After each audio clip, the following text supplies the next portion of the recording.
couple months ago when we did the uh, international night. So I did a breakout session on Hinduism, and Pastor wanted to do that again on one of the Wednesdays so that we can share, because that day we didn't have enough time to fully complete the session. So he thought it would be a good idea to do it on a Wednesday evening. So this is how I want it to be. I want it to be like a Q&A session. So feel free to interrupt me, because you may have a lot of questions as we go through. Feel free to stop now that we have more time, an hour or so. So feel free to stop, and then we can address the questions as we go through. So wanted to start by saying that I was a Hindu. That's how I have all this information that I'm sharing. Some I collected and put it together in this PowerPoint. I did took some slides and information from Google as well, because my English is not so good. So yeah, bear with me. It's been 17 years since I moved here from India. So India is a majority Hindu religious country, and most of the people are practicing Hindus. There is I would say, 2% of people are Christians, and around 14% are Muslims. So a lot of you might not be aware that India is, I think, is the one or first or second largest country that has a Muslim population. When you think about Muslims, you always think about the Middle East or some other place, but India has considerable amount of Muslims as well. Out of these 2% Christians, there are additional to the 2% Christians, there are 2% Sikhs, Sikhs. So when you see people with a turban on their head, they're called Sikhs. So they do have their own beliefs. Some of them, like what we call, overlap with Hindu religious beliefs. So tonight we're going to talk about Hinduism, and what their beliefs are, and how do you reach out to them. Because I was looking up on the internet, I saw a nice T-shirt that Lynn is wearing about Google. So I was looking at Lancaster County, and Lancaster County has roughly about 30,000 Indians, mostly I think Hindus, majority. And this is census taken in 2018. I strongly believe that it may have doubled, or at least close to 60,000 now, because last 3 years I've seen a huge amount of people move here, either from Texas or California. And I see that every time someone sells their home in our community, somebody from India moves in there. So you may have some neighbors as well. So this session would be very helpful if you want to try to reach out to them. So I actually went through this slide. Some of you may be there at the time we had this international night. So I will go over it again, so please bear with me. And out of India, there are 3 different countries that have Hindu population. It is basically Mauritius. Can you believe it's somewhere in the African country? I don't know why, but it's too far away from India. But I think trade may have be a cause for that. But we have considerable amount of Hindus outside of India in Mauritius as well. And U.S. has also a considerable amount of Indians that are Hindus, and it's growing because you see a lot of people immigrating here over the last 30 years or so. We see a lot of doctors, engineers, and IT people coming here for work. And also nurses. I've seen a lot of people in that career as well immigrate here. And I think you can see the way a lot of Indians come here is through an immigration process. They vet them. So majority of the people that you talk to are mostly well educated, so they have good reasoning. So if you talk to them in a way that they would understand, it would be easy for us to reach out to them. And a lot of people, when I say immigrate, there's a lot of issues in the immigration process. If you know about the process, the visa depends on the category. It's only for 3 years, and every 3 years you extend. And after 6 years, you have to extend it every 1 year. So the process is to get it approved takes 6 to 9 months. So the meaning, the time you apply for it, it takes 9 months to get approved, and then you have to reapply again before the 9 months because you fall in that 1 year period after the 6 years. So there are considerable issues, and people deal with a lot of stress because of that paperwork and all that stuff. So even though they may be working in IT, they may have a lot of issues going on. So it's always a good thing to, when you see somebody, to ask what's going on. And they don't usually open up, but if you get together well and talk to them frequently, they will open up, and that's a good opportunity to pray with them. All right, so let's see. I have some slides for us here. Can you play the next slide, please? So the origins. So in Hinduism is a collection of philosophical beliefs that develop slowly over a period of time.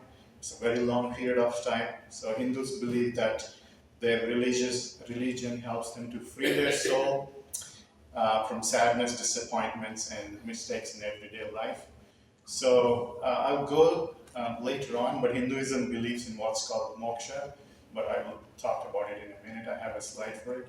So what does that mean is your soul cannot die, and it will be reincarnated. So as soon as somebody dies, they will reincarnate into a different body. Their soul enters into a different body. That doesn't necessarily have to be a human. Okay, so that's what Hindus believe. So unlike any other religion, Hindus don't have a what you call a founder. It cannot be traced back to one person who actually started, from whom the Hinduism started. So, and then the symbol, that's the symbol that you see. It's called Om, pronounced A-U-M. So Hindus believe that's the sound that was produced when the whole universe came into existence. So I don't know why they worship that symbol. And if you ever come across somebody putting a swastika in their car, and they probably in their workplace, I don't know, a lot of people do a lot of things, but don't judge them that they are Nazis. No, they are not. Hinduism, for Hindus, swastika is a sacred symbol as well. So a lot of people here now came to an understanding that they're not supposed to display that in public because a lot of people associated them with being a Nazi. So nowadays they do it in their homes. I know people do that. So that's there. And the next slide, please. Regarding the holy text, there are two types of holy texts.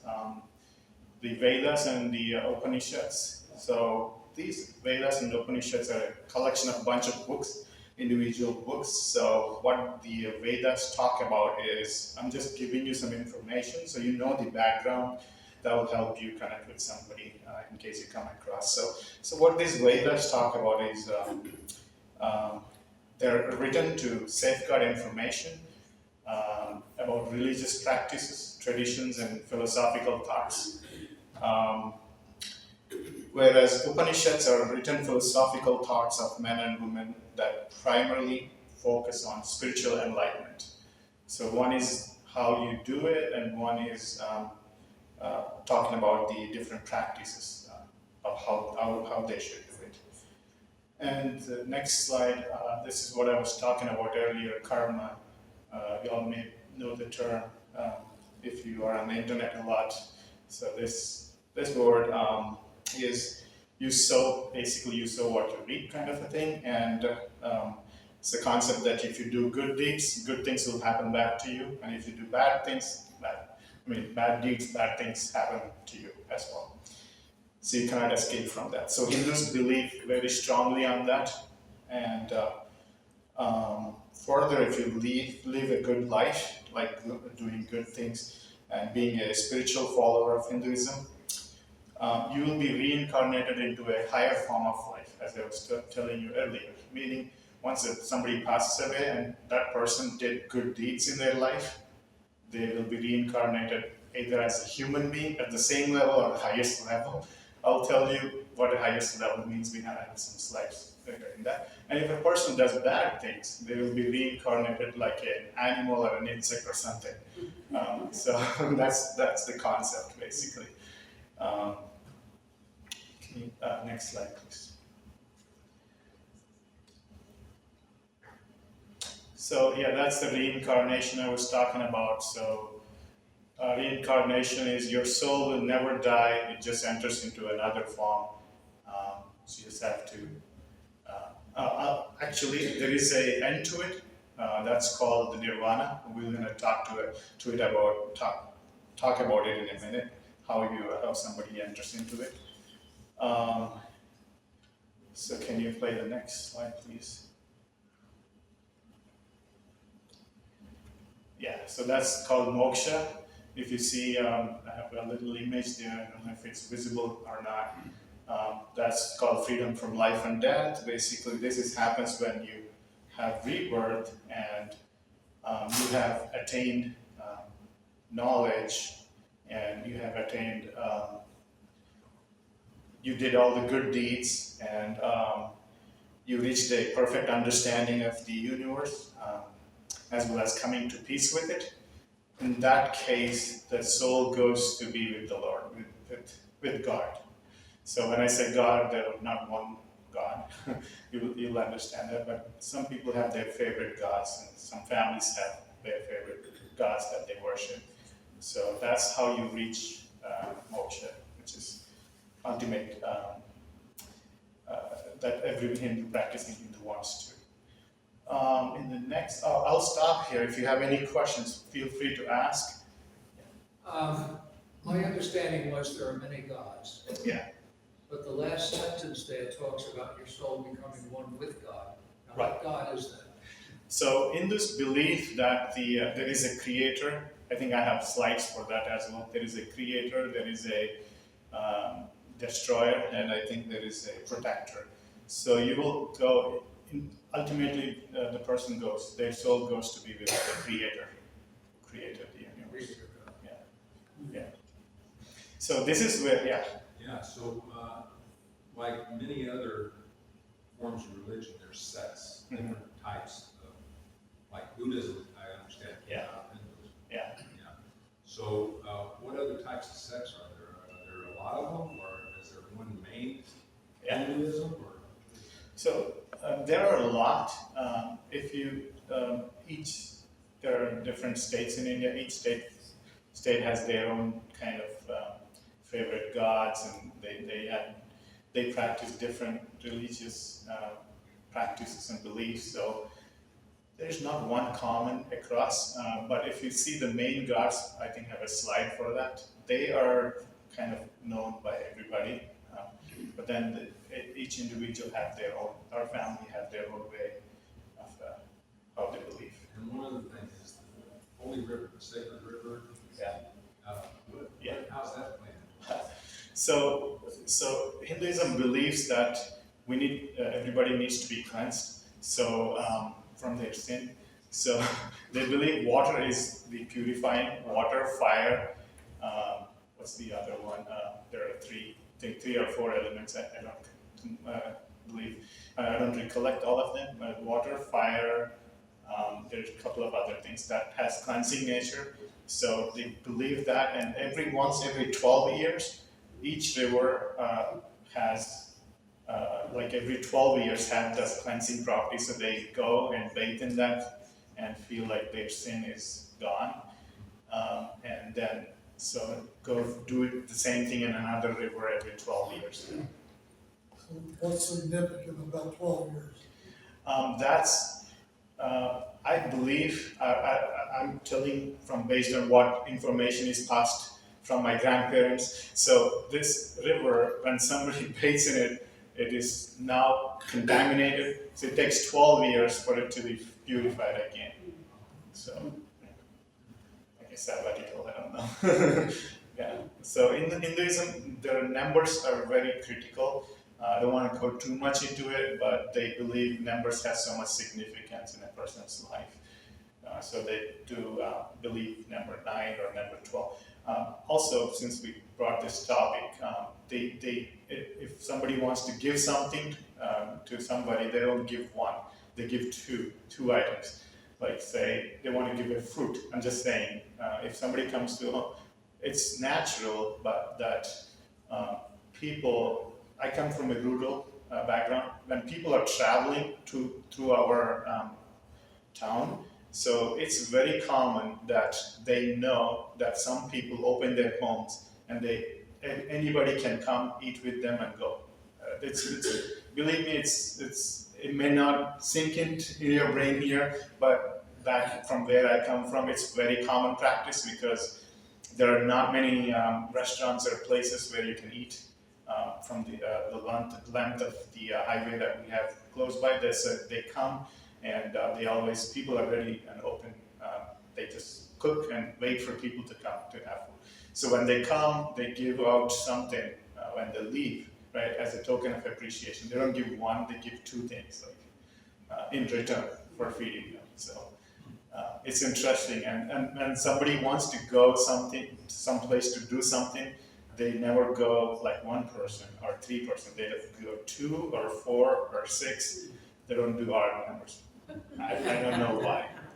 So they, through life, it's either you're blessed, or you're judged at the end of your life by what you're reincarnated as, right? right, yeah. What about while you're on earth and living a normal life? Is there any blessings there that? Yeah. So that's where karma comes in place. So like you do good things in your life, in that very life, you get back good things. If you do bad things happen.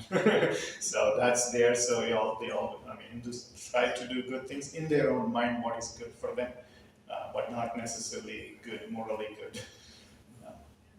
How do those who believe in Hinduism perceive Jesus Christ as the Messiah? People, including myself, when I was still a Hindu, I still believed that Jesus is one of the gods, the many gods. Yeah.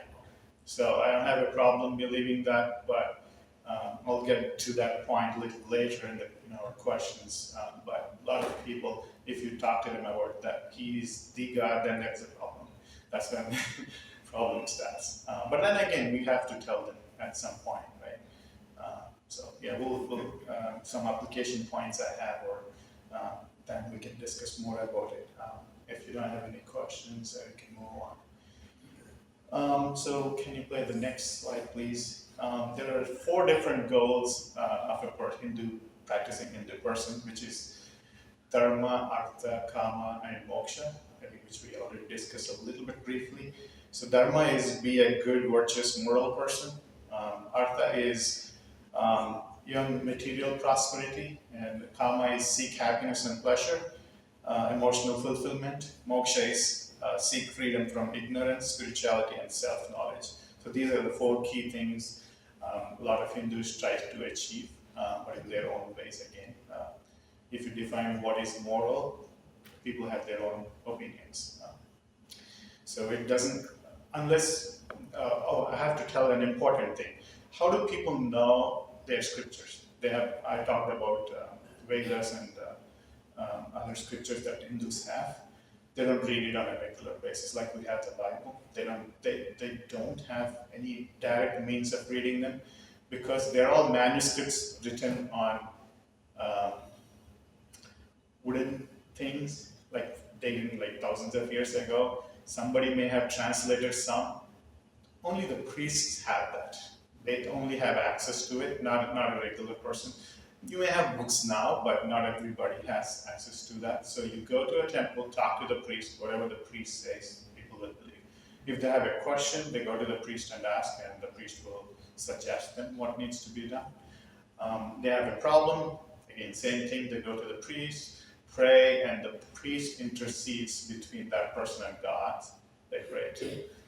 And visiting the temple is considered very sacred. They go wash their feet, go around the temple in between 308 times, depending on their choice.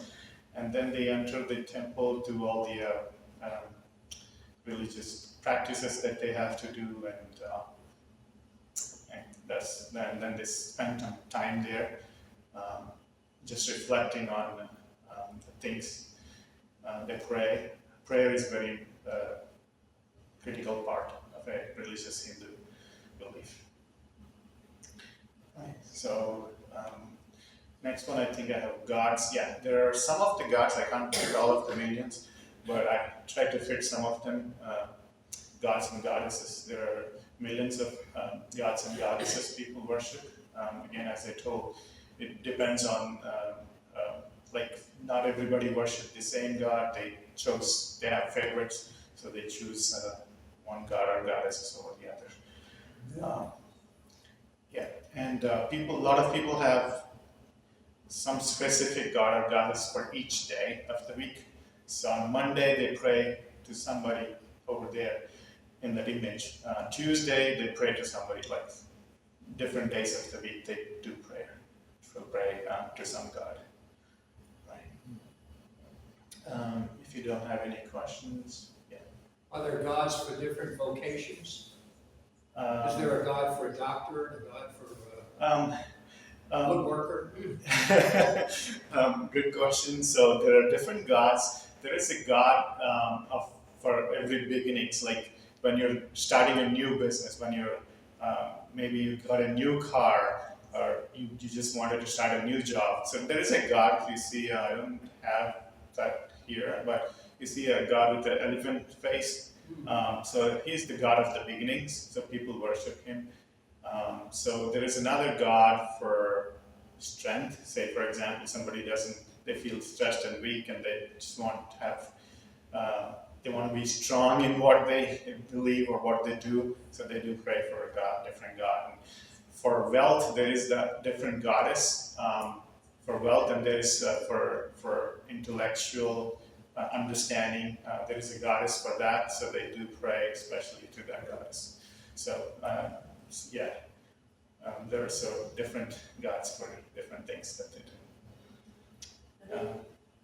Are they idols? Do they have them in their homes? Are they unseen gods? Are they only in the church? So all gods have statues. So you go to a temple. Hindus never worship anybody that is not seen. So for everything they have a statue. So if you go to somebody's home, I think I have a slide for that. You have a lot of idols in their home, and not just idols. They have a lot of things, like they wear something on their neck, they tie something on their wrist. They have different things of remembering each god. So they carry something with them, which I did too when I came here. When I still was a Hindu, I did bring a lot of idols with me. Back then, like 15 years ago or 17 years ago. So, yeah, that's still there, and they do recite. There are some books that are specifically having different verses. They do recite them over and over again. But believe me, I would say majority of them don't know the meaning of it. They just recite it. And can you play the next slide, please? Yeah, so this is the big three I was talking about. Starting from my left is the creator, and the person in the middle is called the protector, and the person in the right is called the destroyer. So a lot of people worship all these three major gods. At least they are familiar with that. So yeah. Can we move on to the next slide, please? Thank you. The diet, most of the Hindus are vegetarians. Some eat meat, and also they have restrictions on what kind of meat they eat. Usually they don't eat beef because cow is considered as a very sacred animal. I also don't know why, because that information is again passed down to me from my grandparents. So they say that and we do that. So again, when I say this, passed on, the information is passed on. So it's very critical that in every generation, the older folks in the family there's a hierarchy. So you never say anything back to somebody that is above your age. So my dad or his dad, which is my grandfather, I can't say anything. If they say something, I have to do it. I have to oblige to it. So again, the same thing. They do take time to pass on that information. I believe now it is slowly going away, but because of people traveling, staying away from their families because of work. But back then, until at least when I was growing up, you have all your families, even though they live in separate homes, they're next to each other. So they build it that way. So you have all your street is filled with your aunts and uncles. So you go out and you meet an aunt and uncle. So that's a very common thing to do that. And that's how information is passed on. Again, as I told, talking about the diet, people choose. Some people eat meats on certain days. Some people doesn't eat on certain days, so they have preferences, like which day you're talking about. So Sunday is usually the day a lot of people eat meat. When I say meat, it's chicken. So people don't eat much other than that, but mostly they're vegetarian. So the next slide I think is the important slide, which is the caste system.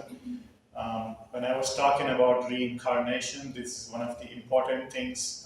You have a different caste. See the upper caste, the priests are in the upper caste. I don't know if you can see it. It's very tiny, but the top of the pyramid in blue is the priest, and then you have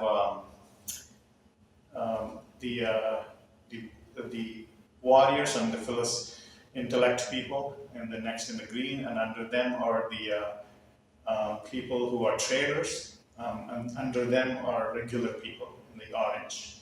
And I have a special place in gray, they're called the Dalits. So Dalits are the people who are untouchable. They're not in the caste system.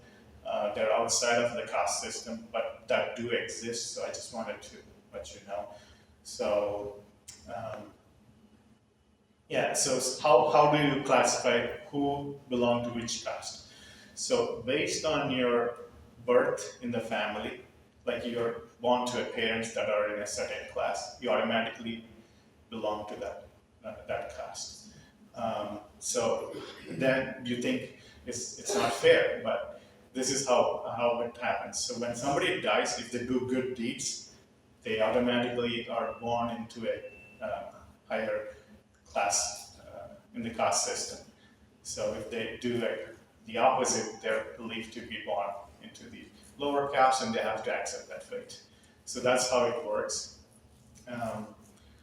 So people are classified into those, and when I say classified, people in one caste system usually tend to live in one area together. So there are different parts in the city that different kinds of people live.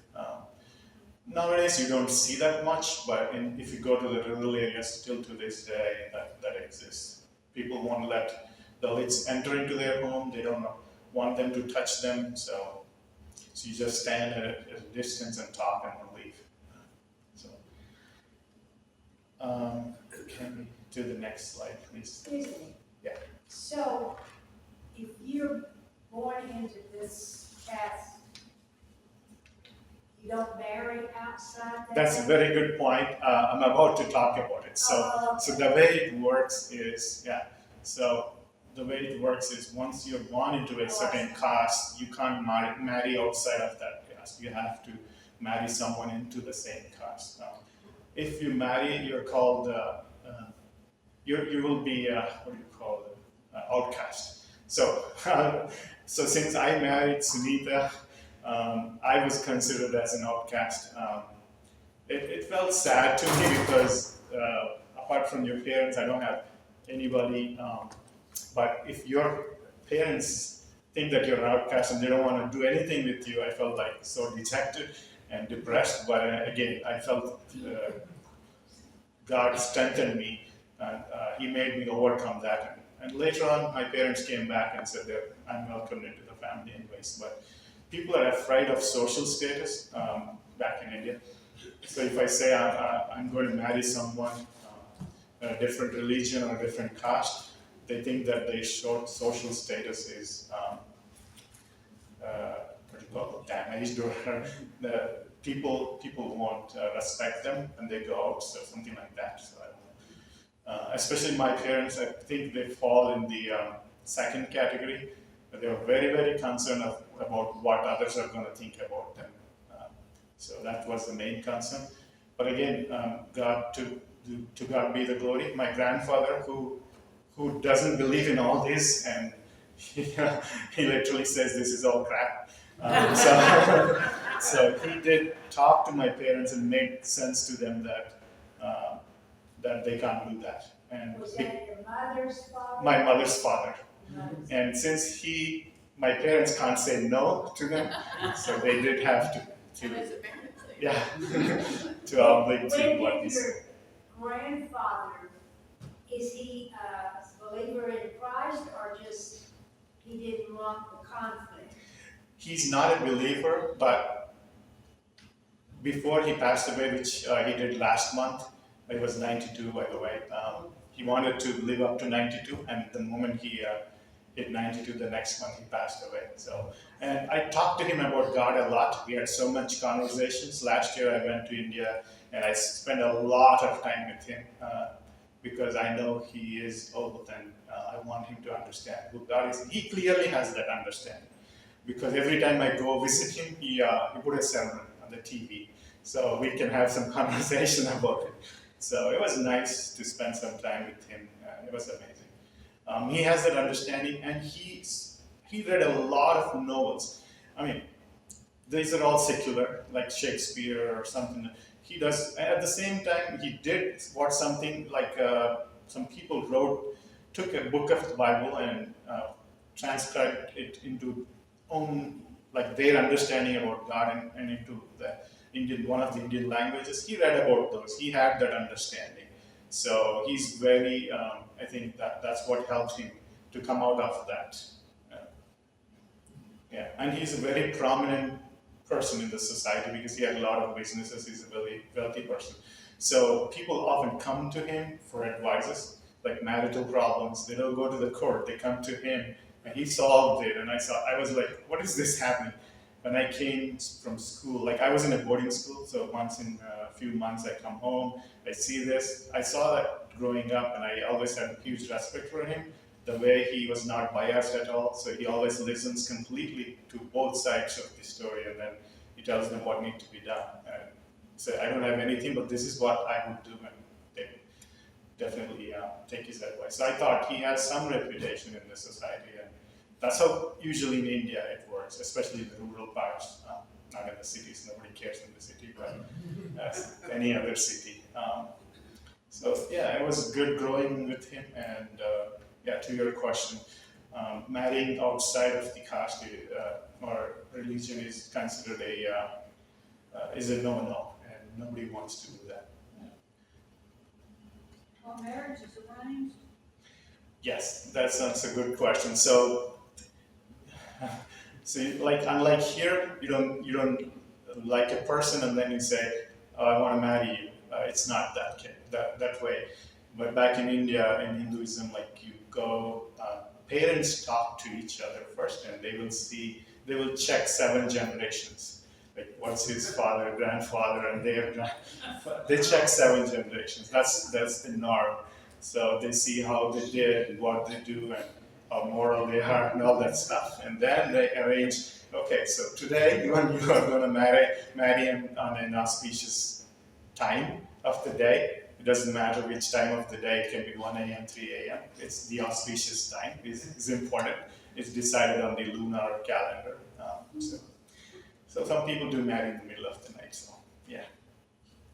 So did you say Sunitha was out of your caste or out of your religion? Sunita, they're actually, if you trace back, we both are in the same caste, but because of Sunita's grandmother, she became a Christian, so they are always considered themselves as Christians back in India. So now that I'm marrying a Christian, even though it's in the same caste, because they're no longer associating with the caste, so that's the challenge we had. Yeah.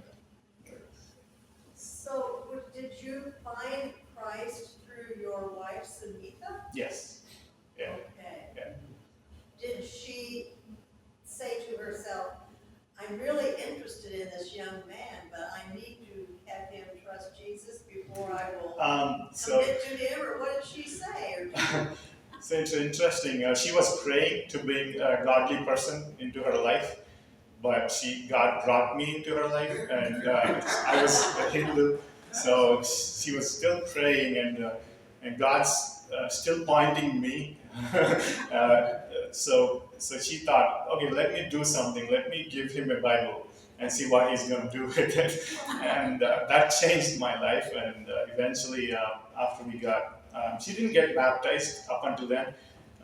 So we both got baptized and together. And then later, the next year after getting baptized, we both married. Yeah, it's a huge story how it all happened.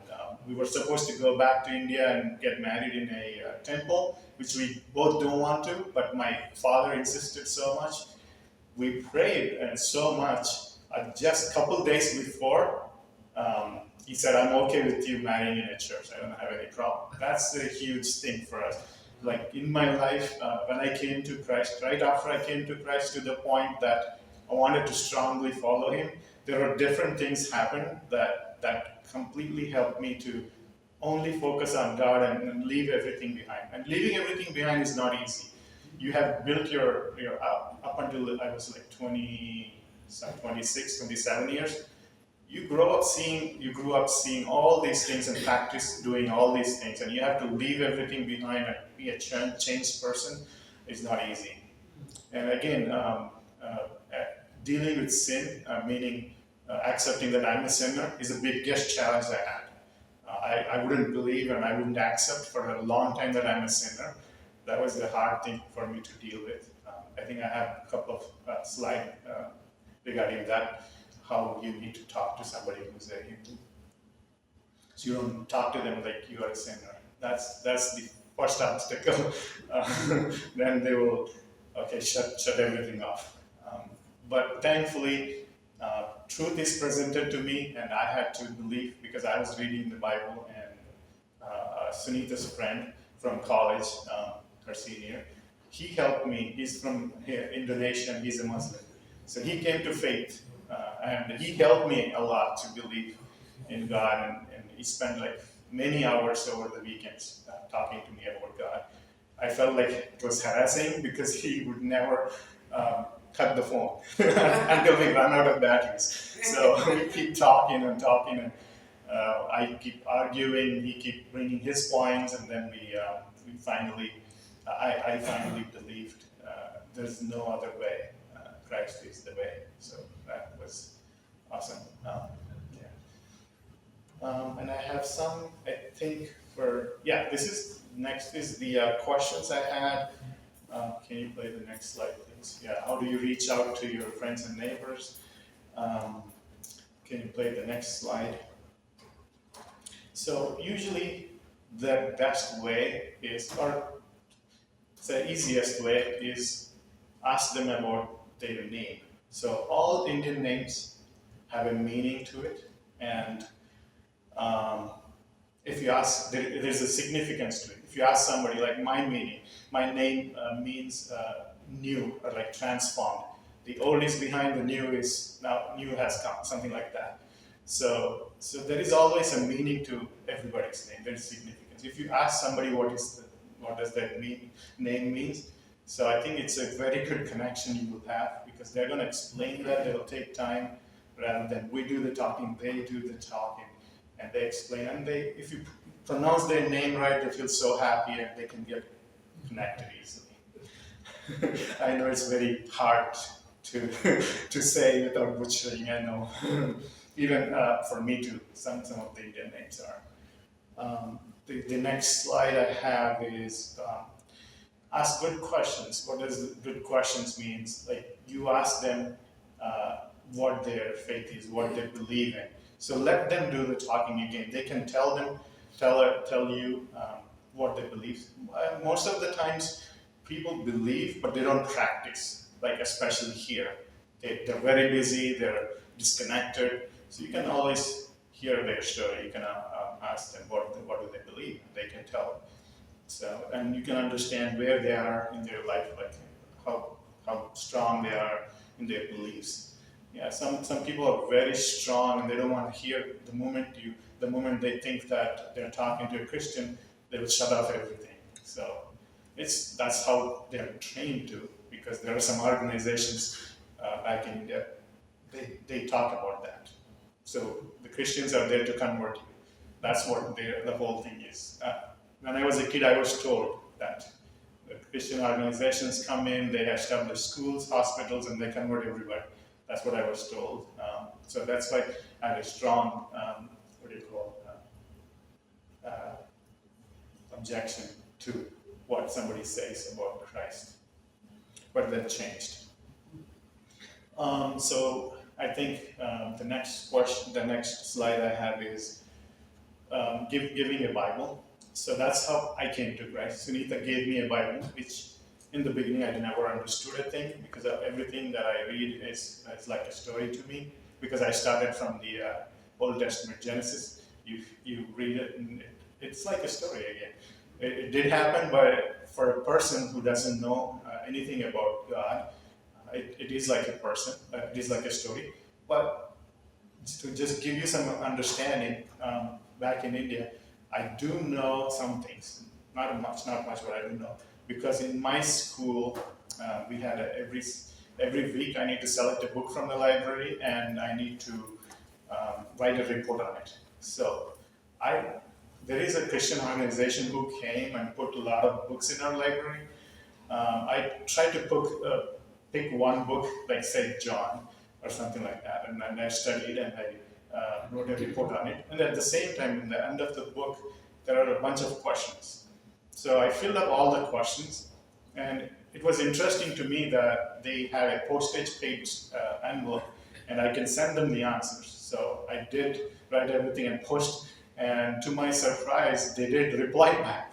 I wasn't expecting that. So as a kid, if you have a mail for yourself in a boarding school, that is something.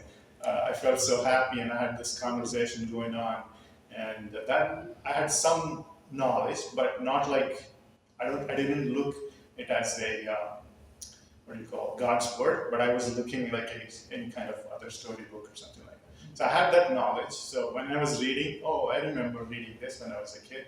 So that brought back some memories. And eventually, when I was reading, at a certain point, I felt like, no, this is not stories, this is real. And now I went back and read the whole thing again. Completely made different sense to me, and it was very personal when I did that. That is something you can always give somebody a Bible. You never know how it will turn out, like how Sunitha did, sending a Bible randomly with some other person, and I received it, and then that transformed my life. That is the starting point, actually. So I even asked her what I need to do with it. I said, read it, and I said, I don't know, I don't understand much. Said, okay, do one thing, put it underneath your pillow and sleep on it. Which I did. And you never know, so yeah. Can we do the next slide, please? Praying together. Hindus usually believe in prayer. They do pray a lot before doing anything, and they do pray. So if you approach someone and say, hey, I'm about to pray, is there something that I can pray for you? More times than not, they will say something, because they believe Jesus is one of the gods, right? So also, when people are sick, they're very familiar, because Christians come into the hospitals and pray. So they're very much familiar with that. And I have a lot of my Hindu friends come and ask for prayer when they're sick or when they're dealing with some issues going on. They always come and ask, and they will even ask, can I go to church with you? They They know that. So they know that Christians pray a lot and God answers. So they do ask for that. Yeah. Excuse me. Can we do the next slide, please? Celebrating together. A lot of Hindus. Growing up in boarding school, I grew up celebrating Christmas. We love Christmas because it's the special time of the year where we exchange greeting cards. I love that. I usually wait for the end of the year because it brings joy. Because as I told you, as a kid, I always loved to exchange cards or send envelopes to somebody, like grandparents, parents, and receive something back.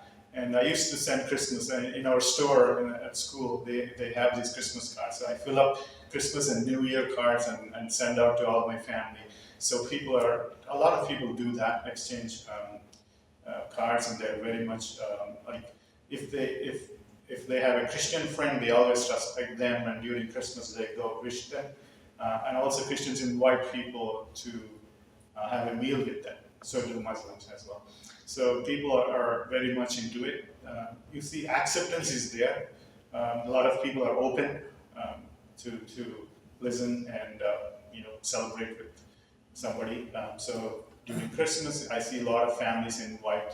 When we were early in our faith, a lot of friends from church invited us. That meant a lot for us because we don't have family here. So if somebody invites us and share a meal with us and spend some time, those are very good memories I have, like when I came to Christ.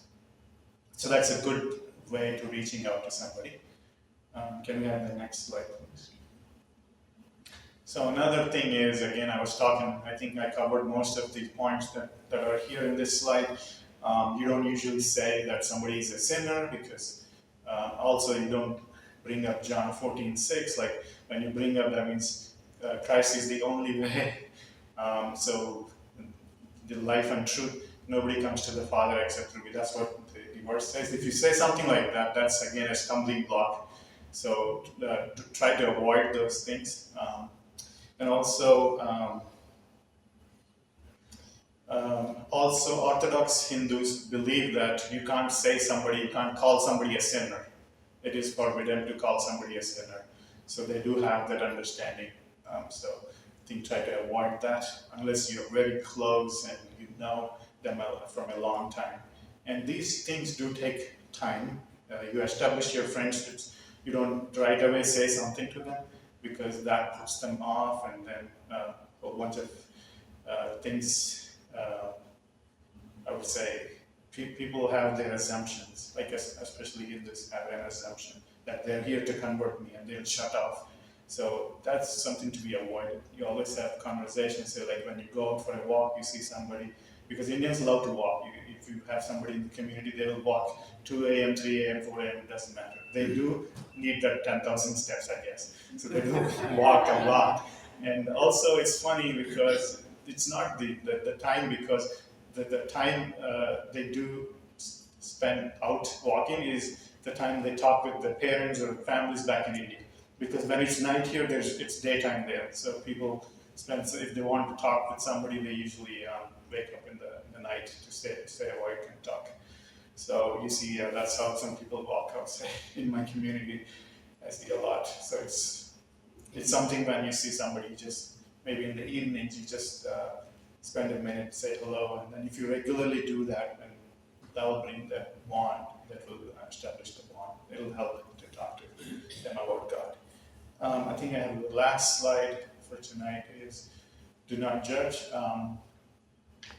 So if somebody invites you into their home, you see a lot of idols, and you say right away, don't jump in and say you shouldn't be worshiping the idols or something like that. They take very offensive, because in everything they do, they have something. As I told you, either they have a necklace or a bracelet or a thread or something type. They always want to be reminded about whom they are praying, who they are praying to.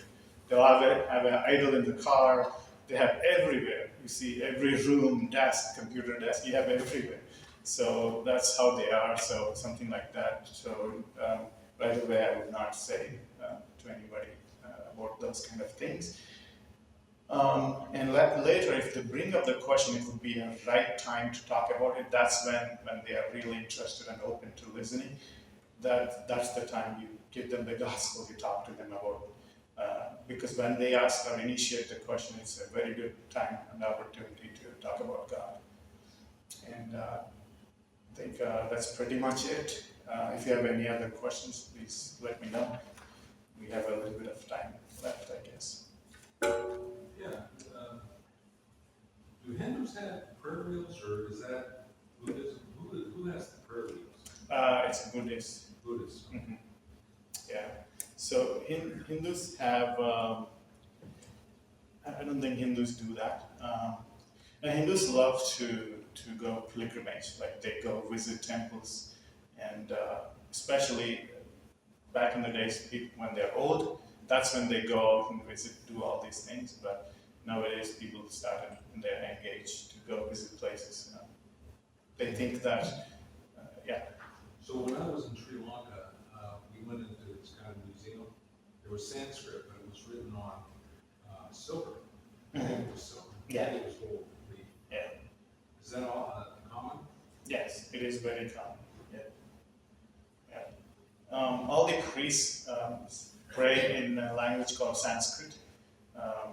It is considered as the divine language. Not a whole bunch of people know that, but priests use that to communicate to gods. So that's the language of the gods. And most people read Sanskrit, or just the priests?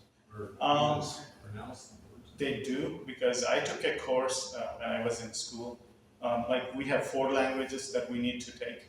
So English being our first language, my native language is the second, national language is the third, and the 4th language is the Sanskrit, if we are obligated to take the 4th. So I took, 4th language is optional. I took Sanskrit. You can take, people who take German or French or whatever. So they choose like. Would be when they pray.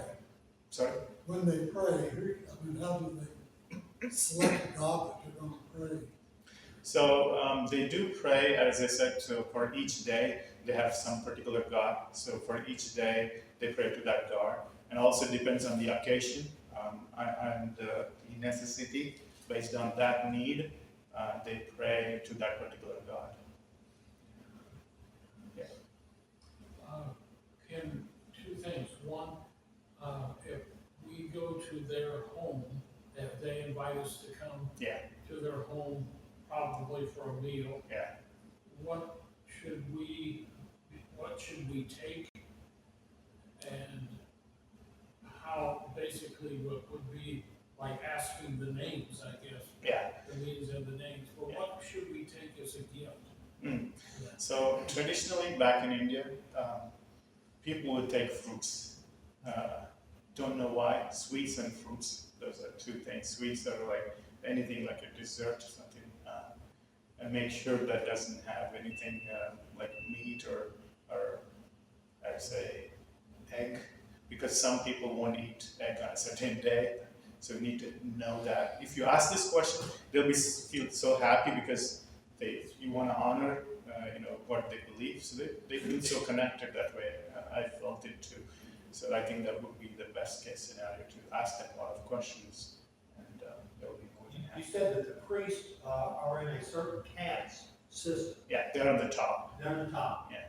So from the priest, other priests come through those families. Yes. So priests, they don't associate with anybody. So they train their younger generation to be priests. So Are they married? they marry, yes, they do.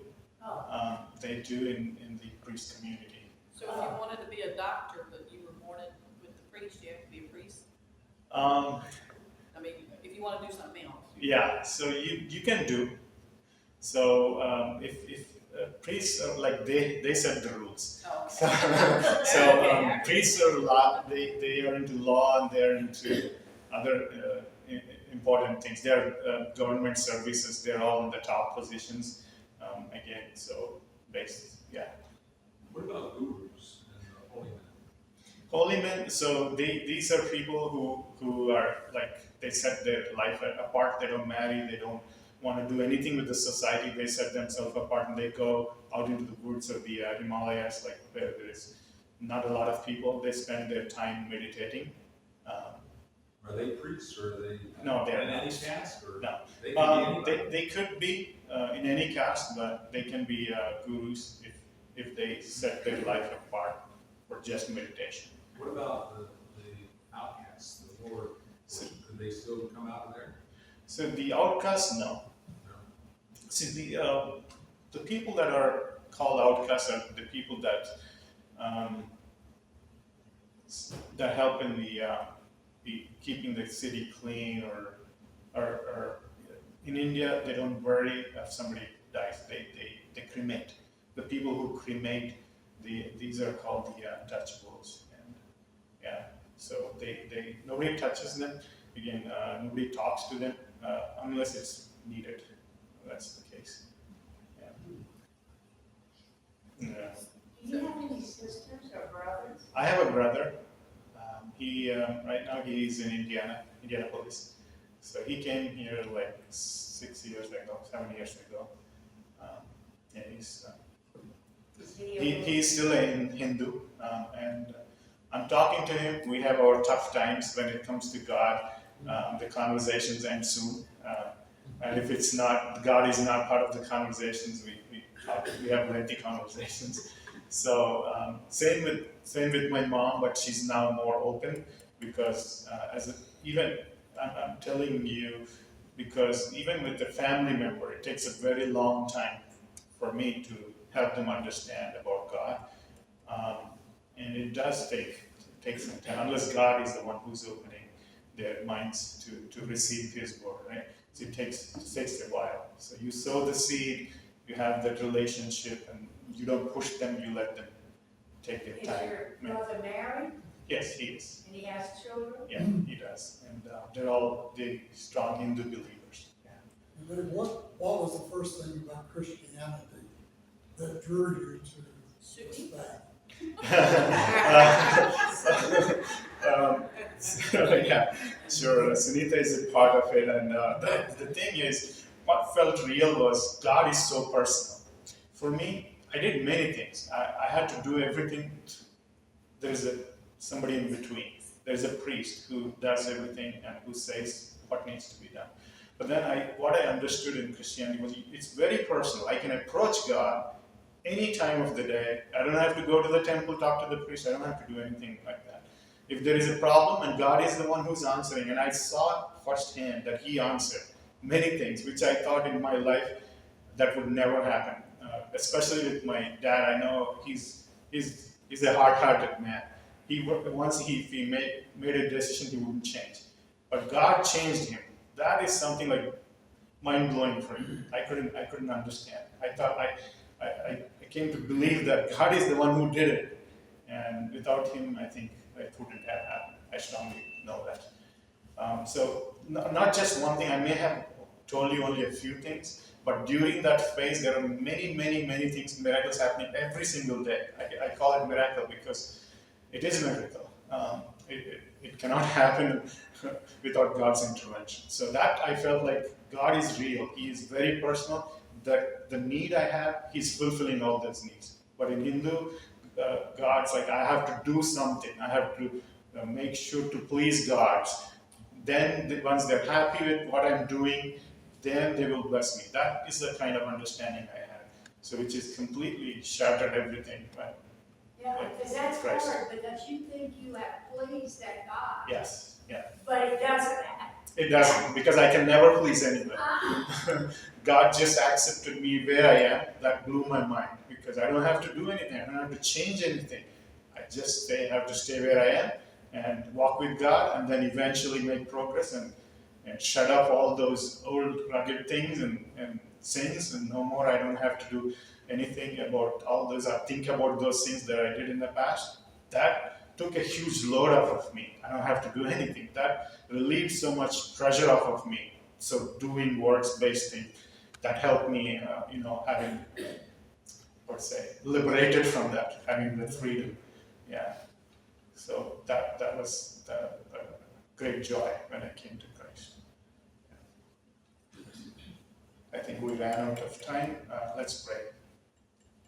Dear Heavenly Father, Lord, thank you, Lord, for this time that you have given us to know and dig a little bit into what Hindus believe and how we can equip ourselves when we meet somebody, when we come across in our communities where we live, and we now know some things, how we can approach them, Lord. I use this information that we have talked about and discussed, Lord, to help reach out to the lost in our communities, Lord. And I know that for a fact that a lot of Indian community diaspora is increasing in and around Indian land. I pray that, Lord, may you use us mightily, Lord, to sow your seeds. And I pray that you bring some people along who they can talk to them, work with them in their lives, and eventually, Lord, we pray that you would bring them to you, Lord, because you are the only one who can change a hard-hearted person's heart and mind. We can't do anything with what we have, but you know everybody where they are in their life, and you can bring them to you anytime. And Lord, I pray that, Lord, you would give us those opportunities where we can share our faith in love, and I pray that the receiving person would see the genuine care we have for them, not just try to convert them for numbers, but it's the care and willingness to follow you and do what you have commanded us to do, Lord. Thank you, wonderful Father. I ask this prayer in Jesus' name. Amen. Amen. Thank you. It was so good. I always wanted to do this from a long time, but God gave the time and opportunity to do now. It was so good. It's good. Thank you. Thank you. Lynn, do you want me to turn the lights back on? Do you want me to turn the lights back on? No, we'll turn them off and lock the door anyway.